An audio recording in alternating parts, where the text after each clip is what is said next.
17 seconds can feel longer than a lifetime when the truth refuses to stay buried. The studio lights hummed softly. Cameras waited. Producers leaned forward.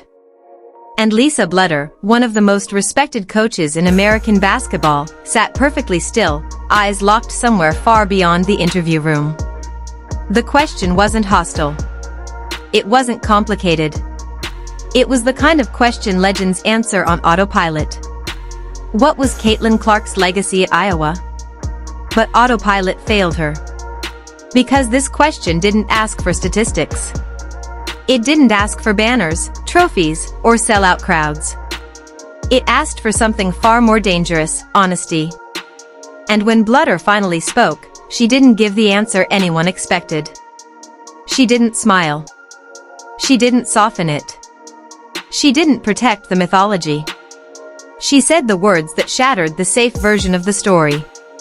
Caitlin Clark was impossible to coach. The room froze, not because the words were cruel, but because they were true. And truth, when it arrives uninvited, has a way of rearranging history.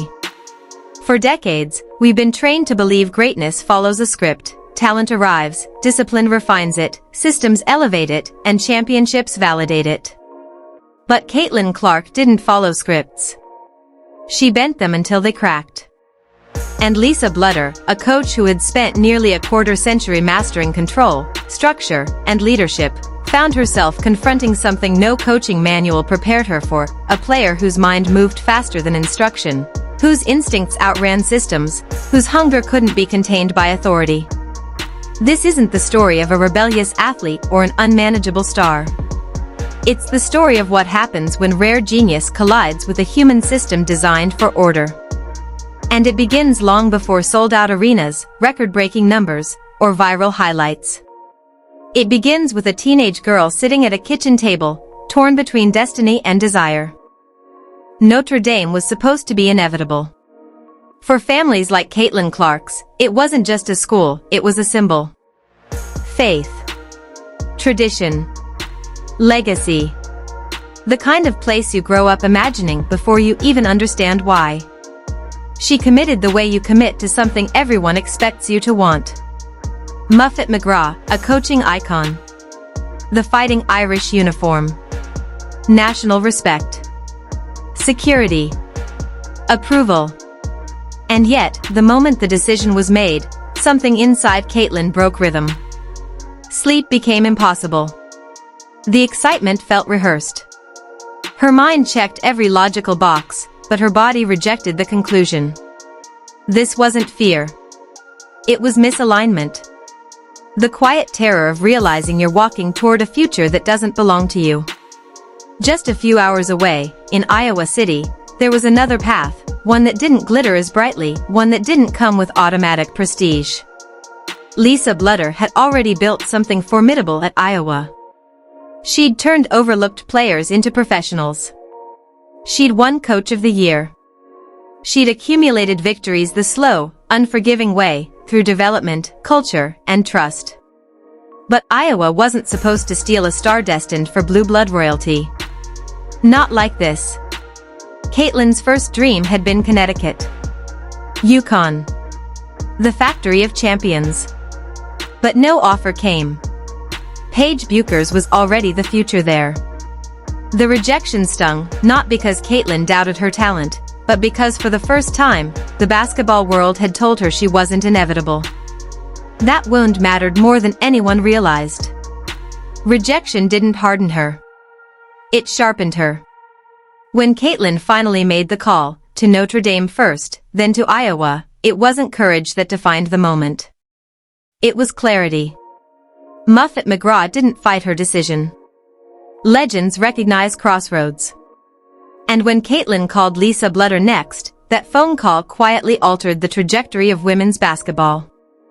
Bluder remembers everything about that moment, not because it was dramatic, but because it was ordinary. Dinner with her husband. A restaurant table. A phone vibrating. Coaches live on routine. But some moments burn through routine and mark time permanently.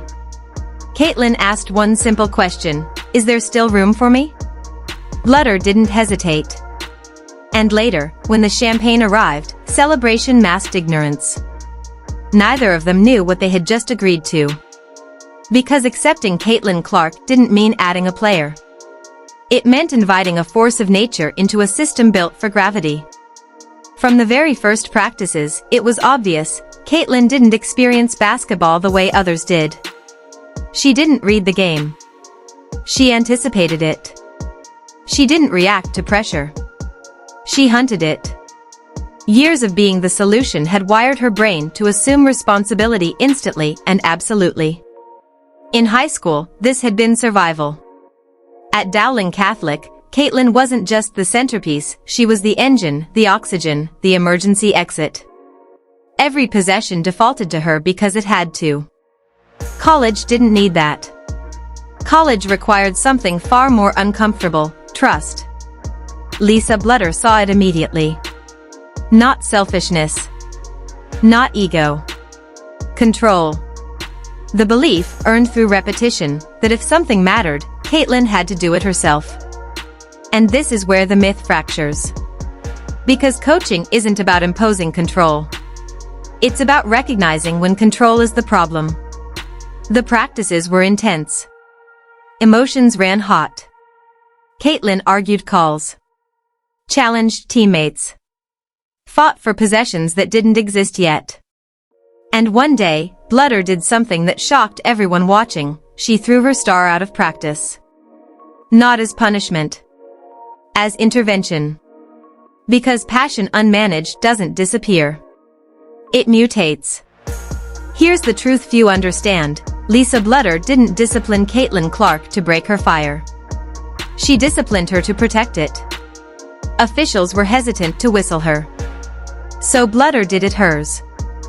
Technical fouls, called from the bench, against her own generational player. Not to embarrass her. To prepare her. Because the world wouldn't be lenient when it mattered most. What made Caitlin impossible to coach wasn't resistance. It was velocity. She processed faster than instruction could travel. Her instincts solved problems before they were formally identified. And yet, this is the part that matters: she listened. She absorbed. She reflected. Genius without humility collapses. Caitlin's didn't. Bluder understood something radical: this wasn't a player who needed tighter reins. This was a player who needed permission to slow down, to fail, to be human inside an identity that demanded perfection. And that lesson would take years. It would cost games. It would cost sleep. It would cost comfort. But it would change everything. Because somewhere between technical fouls, silent timeouts, and late-night film sessions, Caitlin Clark stopped trying to be flawless and started becoming inevitable. And that's where the real story begins. Greatness doesn't announce itself with confidence. It arrives disguised as tension. As imbalance. As something that makes rooms uncomfortable before it makes them historic. And inside the Iowa women's basketball program, Caitlin Clark didn't just elevate expectations, she destabilized the ecosystem. Not intentionally. Inevitably. By her second season, the world outside the locker room had already made its decision. Caitlin Clark wasn't just a star. She was the story. Every broadcast opened with her name. Every scouting report revolved around stopping her. Every arena adjusted its security plan, ticket pricing, and camera angles because of her presence. The attention wasn't gradual. It was explosive. And explosions don't only destroy opponents.